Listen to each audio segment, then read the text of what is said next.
have any idea how much God loves to hang out with us? Right from the days of Adam and Eve till date, every time God finds someone who loves him like crazy, he sticks around them everywhere they go, through everything they do. That's how it's been through the characters we have examined so far in Genesis. So it's not surprising to see that pattern again in God's relationship with Abram. God just loves to show up to those who love him. It seems like every which way Abram turns, God shows up and showers more promises on him. This time around, God is promising not only to be with Abram, but that he will be his covering and reward.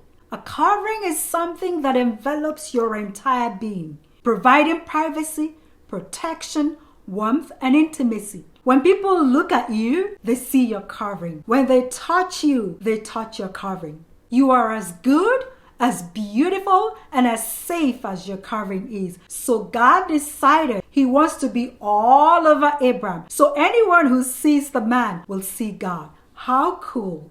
Not only will he, the almighty ever-living God, be Abram's covering, he had probably given Abram every possible blessing on earth. So now he decides that he will be Abram's reward.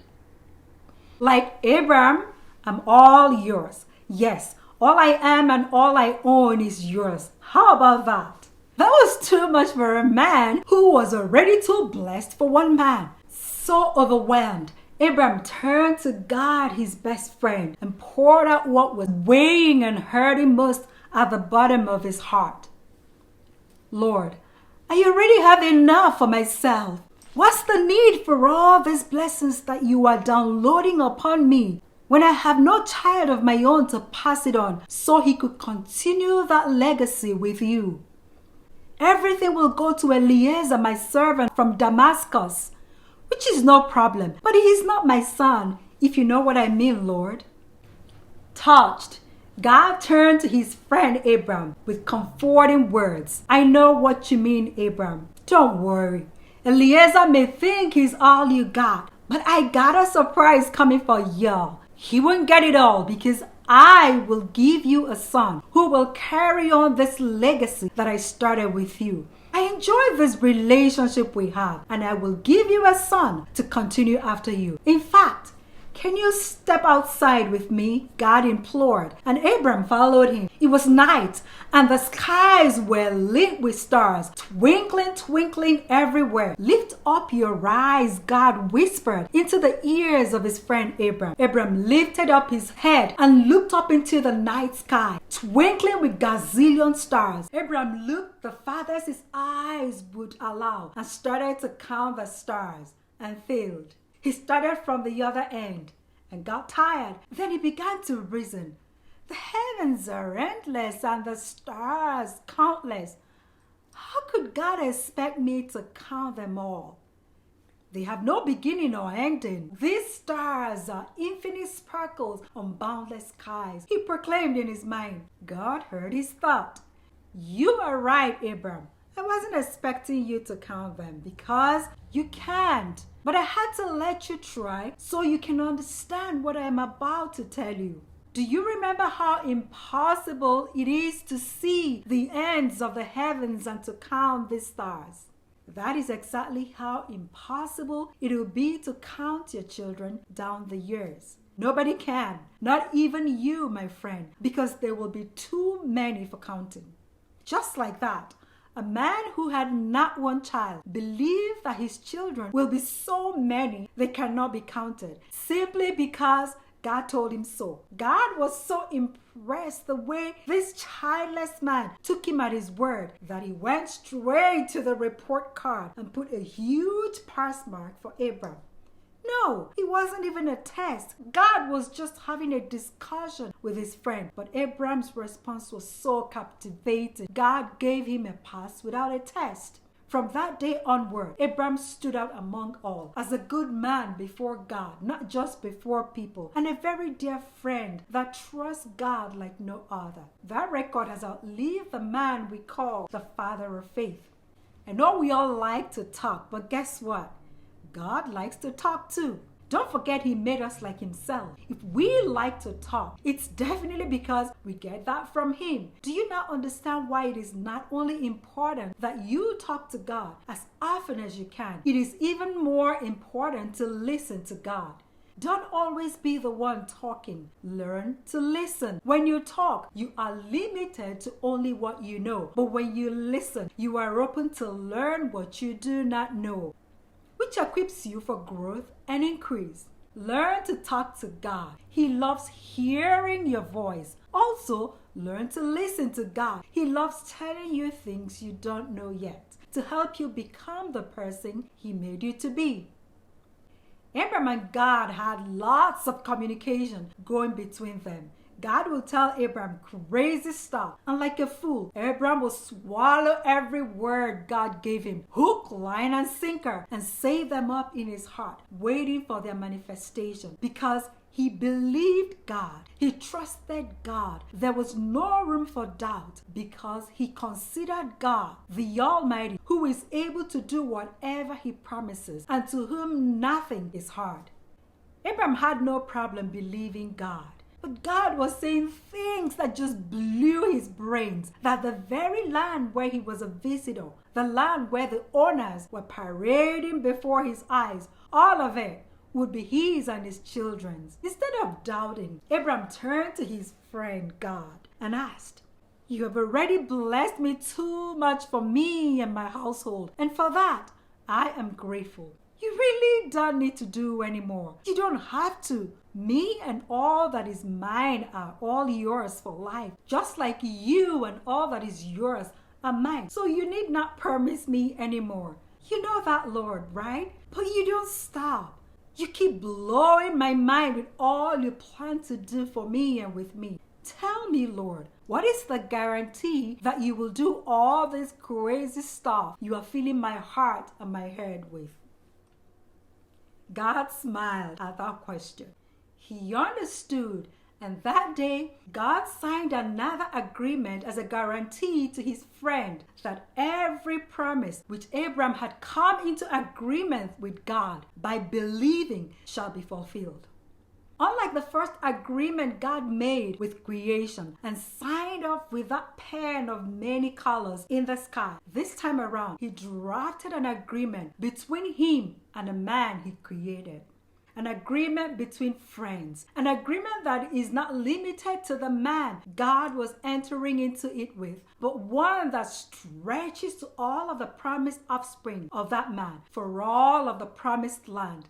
That day, God entered an everlasting accord of friendship with Abram and everyone linked to him. That day, God signed the deed of assignment with fire and smoke and handed a land yet occupied to a new owner, his friend.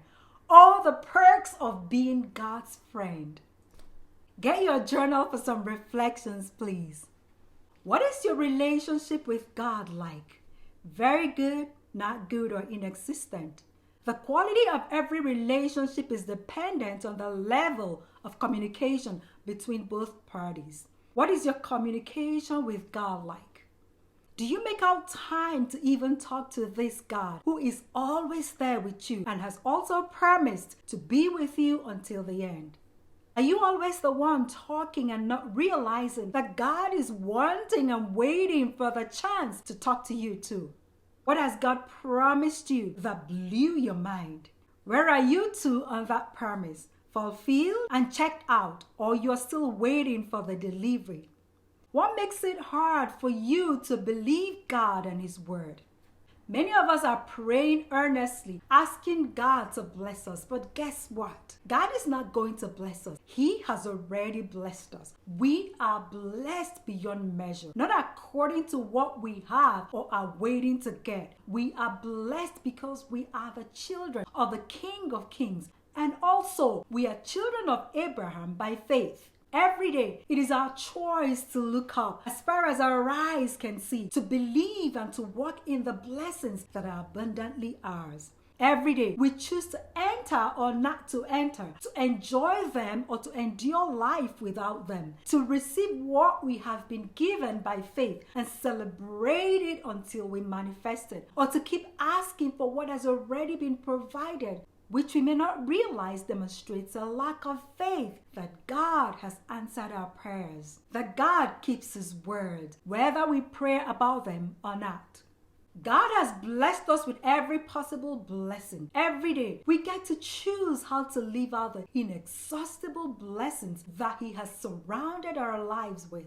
Oftentimes, we miss the blessings because we are consumed by all that is happening around us or what is not happening for us. We miss what is ours because our eyes are set on what is not ours. We don't enjoy what we have because we are hunting for what we are yet to have. We neglect what we have been given because of what we want, and we abuse what we have because it doesn't measure up to what we are desiring. But today, if you can look inward, your life, your faith, your health, what more is greater? If you can look around, loved ones, community of friends, roof over our heads, clothes on our bodies, shoes for our feet, food on our tables, how can we neglect and belittle these blessings? In this world that many are homeless and hopeless, we have much to be thankful for. In these times we are reading daily the obituaries of people we know. There is much to be thankful for. Before you ask God for one more thing that you don't have, please can you count your blessings and thank Him for every single thing you have right now? Can you choose to be like our father Abraham, to believe God because of His word, for the blessings we are yet to see, and trust that He knows how and when best to bring them to pass? Do you realize that God does for us according to our faith, that He gives to us as far as our eyes can see? What that means is that God will honor our faith no matter how small or big. God will work with our expectations if they are founded in Him and His word. If anything is standing in the way of your faith and expectations, can you invite Jesus into those areas of obstruction and ask Him to clear out what needs to leave so you can believe once again, like a child, trusting their parents? Ask Him to uproot any and every tree that is not planted by Him, so your heart is available for the seed of His promises to take root and flourish as He plants them in your heart. And when you pray the will of our Father, believe that you will receive whatever you have asked of God, and you shall have them as much as your faith can contain, as far as your eyes can see. Check out the links and the scriptures below for additional help. Feel free to share your thoughts and answers in the comments. Be inspired. You are a star, and it's your time to shine. Don't forget to subscribe and share this with family and friends. Jump in and join me in the next video, still on this series of New Beginning, titled, So You Think You Can Help God?